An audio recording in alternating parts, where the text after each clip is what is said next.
good practice, short and sweet, but got a lot of shots up, skill work, and then some prep for Phoenix, things we're going to see, and some film work.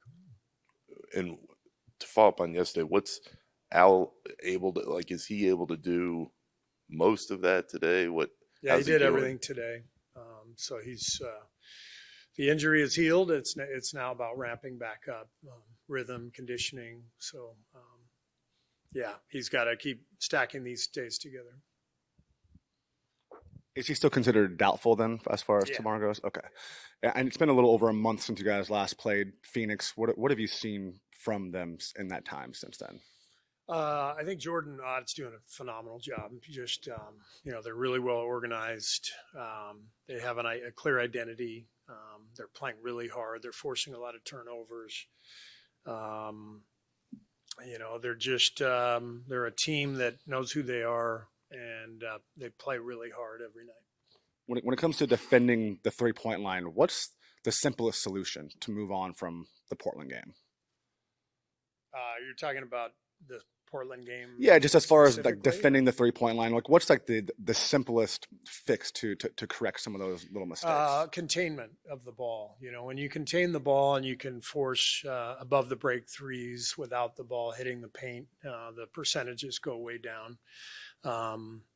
We had a 10-point lead early fourth, and Grant got 2 wide open corner threes off of penetration. And they were kind of semi-transition, and we lost sight of Grant. But those threes happened because of the downhill penetration to the rim where you have to bring help. Steve, over the last 10 games, Jimmy's averaging about the same amount of drives he has the whole season, but his shot percentages at the rim have gone down about 10-15%. Is that a health thing? Is that a spacing thing? Kind of in your mind, what is the biggest reason for that drop in efficiency? Jimmy always just plays the game, whatever is the right play to make. That's the one he makes. And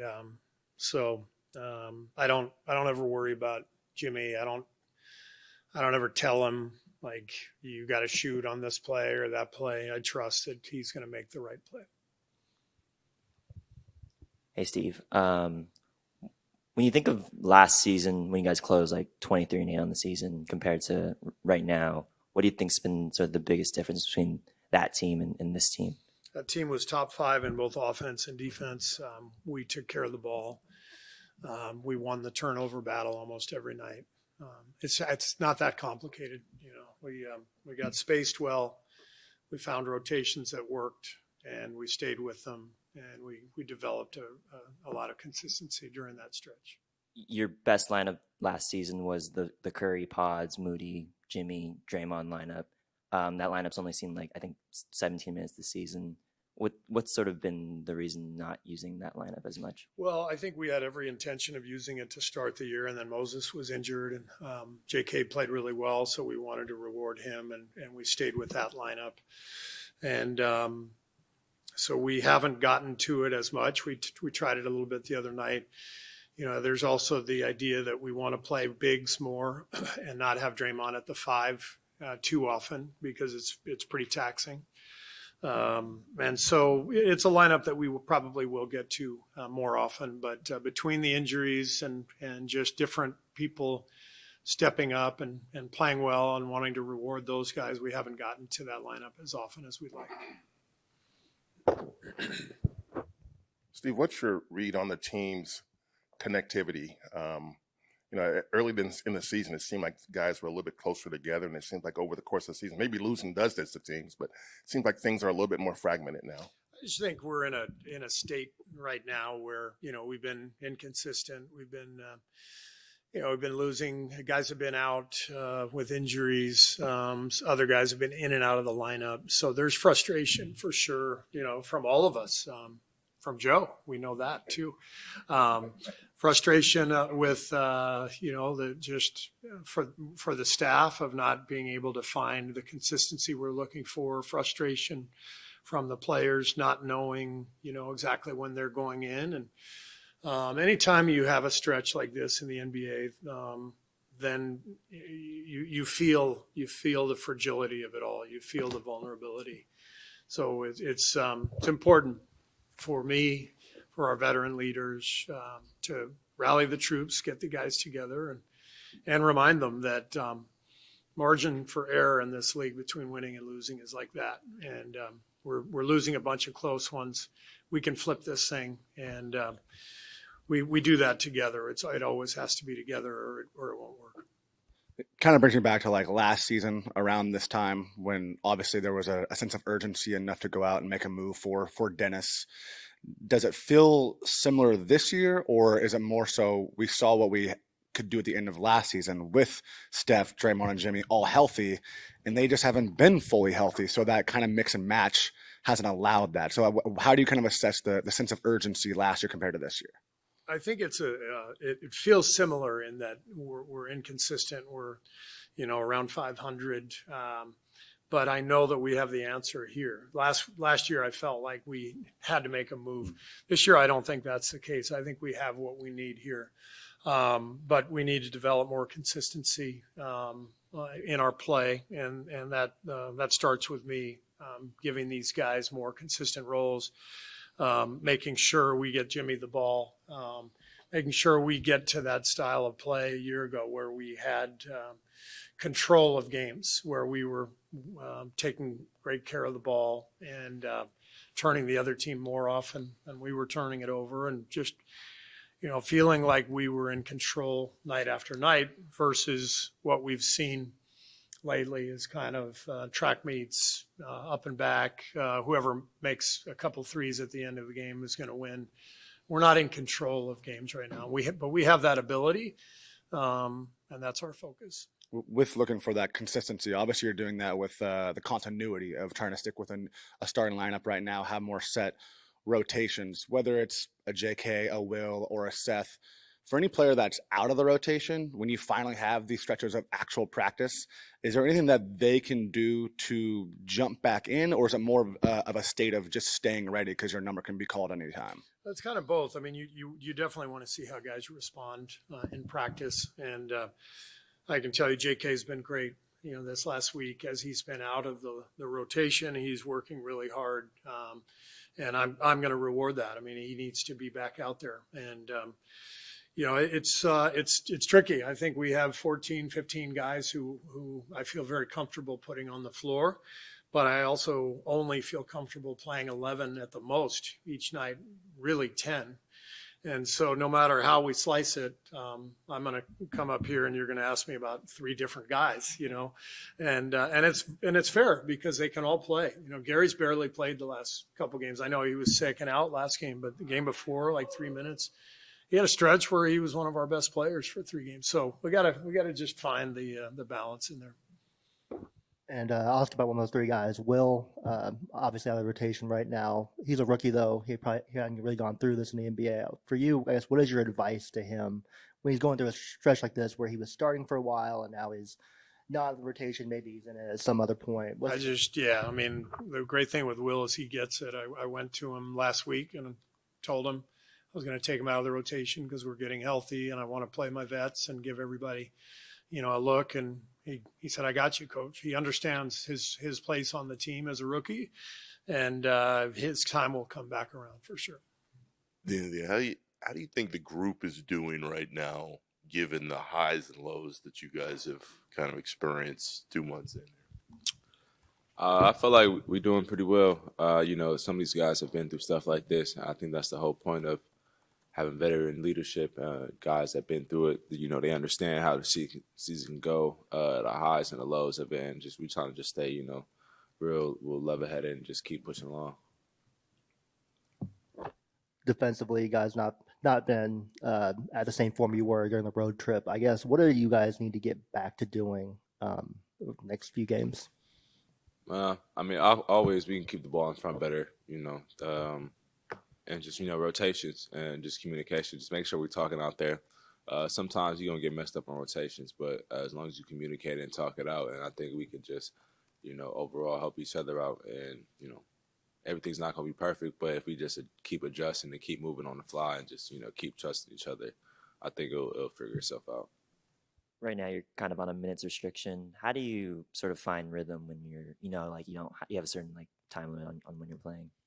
Yeah, I mean, one of those things is just, sometimes it's good to know exactly what you're playing at least, you know what I mean? Because you can go in the game not knowing, your overall minutes or your stint or whatever it is. So knowing that I'm playing, 20 minutes, given however long it is within that time, but just going out there, just being aggressive, just understanding my game. But also, I mean, I've been back for 3 games now, so still trying to figure out and still trying to give myself graces in terms of just sometimes you can have your highs, sometimes you can have your lows, but just like I said earlier, just staying level headed, just keep focusing on getting better. I guess how's Al Horford looked in practice? Steve said the sack is pretty much gone. How's he looked in practice? Let's see. We had a very slight practice today, but he's getting back to it. See him working out after every practice, trying to get his footing under him. Obviously, we don't play enough in practice, enough reps, to really simulate a game. So he's been doing everything on his own, putting in extra work with the coaches. And besides that, I feel like even just his presence at the games has still been very, very useful for the team, having that veteran leadership. So, no, he's looking good, and I assume he'll be back soon. Quinten, just with the ups and downs of this season early on, again, it's early on, but how would you describe the mood right now, the vibe inside and outside the locker room? I think the vibe is good. Obviously, we haven't had the results that we have wanted, but I feel like our process has been right. We've been doing a lot of things that we harp on, just closing games. But last year it felt like every close game that we were in after the trade, I'm talking about, we were going to win, and we did a lot of those. And this year just hasn't been the same. So kind of have to figure that out. But with the experience we have, you would assume that we will figure that out in the next couple of games. Steve sort of committed to a starting lineup, the one you guys used last game. What sort of works well in that lineup, and why is it sort of the starting lineup at this point? I mean, it's the NBA, so we'll see, with injuries, and hopefully everybody stays healthy. So we'll see, how long this is the starting lineup. But for now, I always like being on the court with Draymond. Obviously, we have some more size. It shifts him to the 4. It shifts Jimmy to the 3, and we still, you still have that Draymond Steph 2-man game with me being able to space the floor a little bit, and defensively we're just bigger. And then you can always shift Draymond back to the 5 if the game needs that. So I feel like it's been an effective starting unit, but for all our units, it's all about the details to execute on, and that'll lead us to win some more games. Those units that Steph isn't in, that's sort of like where you guys have to kind of make your money. What are some of the keys to especially the offense, keep that going? I mean, if Steph isn't in the game, that usually means that Jimmy is in the game. So it's on the other 4 guys to kind of find him and make him make life easy for us. And it's always tough when your franchise player isn't on the court, but if we play hard on defense and we let Jimmy play make for us and everybody else does their jobs, then we should be fine in those minutes.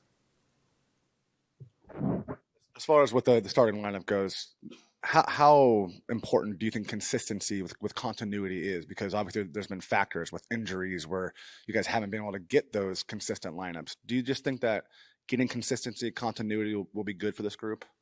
For me, it doesn't really matter. I'm in year 2 of my NBA career, so I've always been used to being thrown in lineups, being thrown out of lineups. Maybe for some of the guys that are used to that consistency, it might be more important. But for me, it's always a stay ready, be ready for whatever type of mentality. So whether I start or I come off the bench, I can only speak for myself. It doesn't matter too much.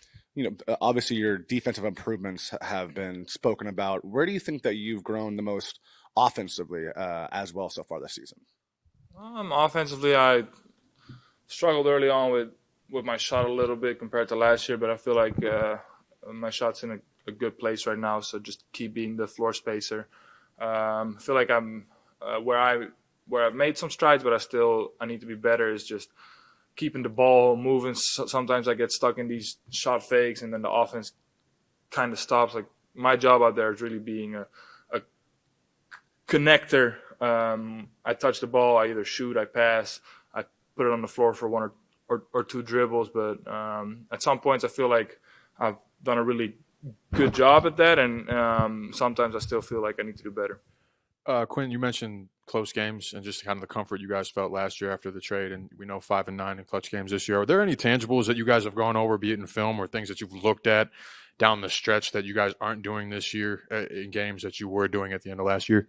It's a good question. I asked the same question to Terry Stotts last year, or a few practices ago, from what's the difference between now and last year. And it's not one point you can point at. Sometimes we throw the ball away too much. Sometimes we can't get a defensive rebound. Sometimes, your shots just don't go in. And it's not, for me, it doesn't seem like it's one thing you can point at, but like I said, it's all in small details, and it's definitely something we can fix.